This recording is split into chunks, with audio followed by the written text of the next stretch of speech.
When it comes to preventing running-related injuries, it's not just all about running form, weakness, or issues with running mechanics that are contributing.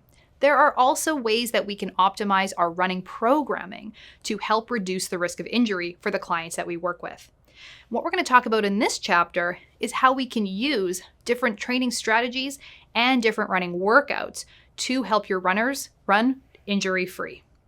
We're going to talk about warm-ups, cool-downs, the 80-20 rule of running, and where you might want to use different types of running drills, where you might want to use different types of running workouts to give that little bit of speed that your runners need to get stronger and faster. First, we're going to talk about how warm-ups and cool-downs impact a runner's risk of injury. Specifically, when we're talking about warming up, a lot of people don't take very much time to warm up before they run. They want to just put on their shoes, head out the door, and start running fast. This is especially true for tracking our running data, maybe uploading it to a social media community like Strava, where we don't necessarily want to have those warm-up miles impacting our average running paces. But the importance of a warm-up is so key to help reduce our risk of injuries, especially before something like a speed workout. And this is because our running warm-up increases blood flow, not only to our muscles, but also contributes to better lubrication in our joints, starts that slight elevation in heart rate that gets our body prepared for exercise. We can also include dynamic stretches and running drills to increase our range of motion and get our bodies primed and ready for running. What you'll find in this chapter is also a list of different running drills that you can have your clients perform to get their bodies prepared for the workout ahead. When it comes to running warm-up, we also want to include a little bit of light cardio, as I mentioned, to just get the heart rate elevated and get the blood pumping around our bodies. Something else that's really easy to skip when you don't have a lot of time and you really got to get on with the rest of your day is your running cool down. But running cool downs also help prevent injuries the same way that warm-ups do. After a tough workout, we want to see a gradual decline in our heart rate and in our breathing rate. One of the big things that happens here is it prevents blood from pooling in our legs, which can, for some runners, lead to a drop in blood pressure and even dizziness or other things like nausea. Cooling down properly also allows our muscles to slowly return to their pre-exercise lengths, which again is going to help reduce our risk of injury after we run.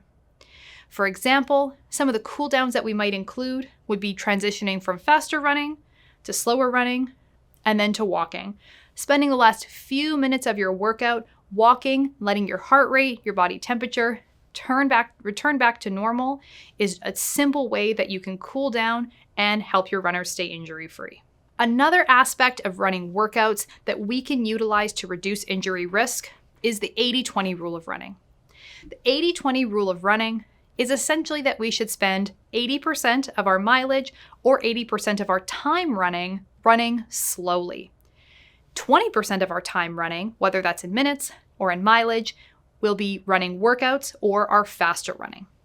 Now, why is this such a common rule that we hear for helping runners reduce their risk of getting hurt? The primary thing is that we see less impact force with slower running versus faster running. Now, for each client that you work with, their slow pace versus their faster paces are going to be a little bit different for every individual. There is no single pace that puts someone in the category of slow running or fast running for them. This easy running pace is going to be very different for every individual, depending on their fitness, depending on their training, and to an extent, depending on their genetics.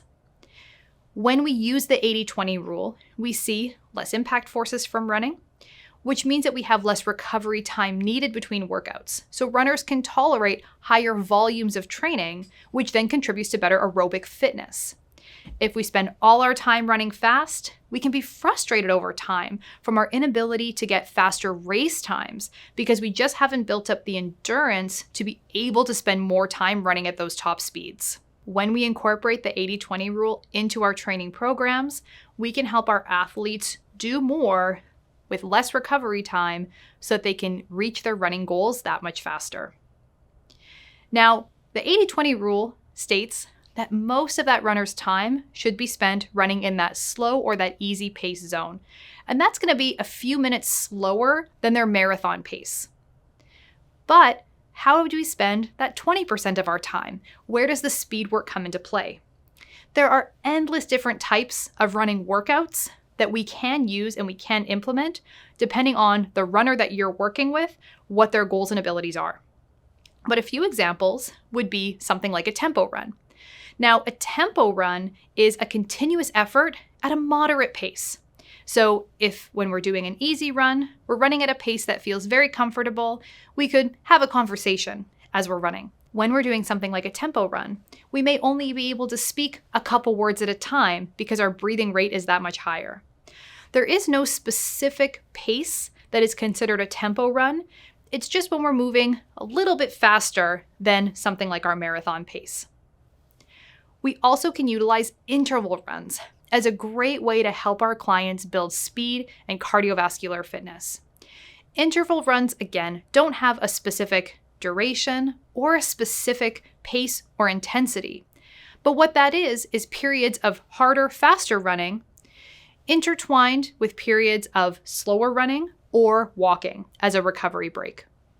When we use interval runs as part of our training program, this is a great way to get your clients comfortable running faster while giving them that little bit of recovery time that they need so they can do it again and have a great workout overall. The final type of running workout we can use in our programming is called a progression run. This is one of my personal favorites, not only for myself when I'm training, but also for the clients that I work with. A progression run is when we start off in our slow or easy zone, and over the course of that run, we're going to get a little bit faster with each mile that we cross. We can do this on a small scale, tell our clients every 5 or maybe 10 minutes, we might increase the pace a little bit, just by maybe 10 or 15 seconds per mile.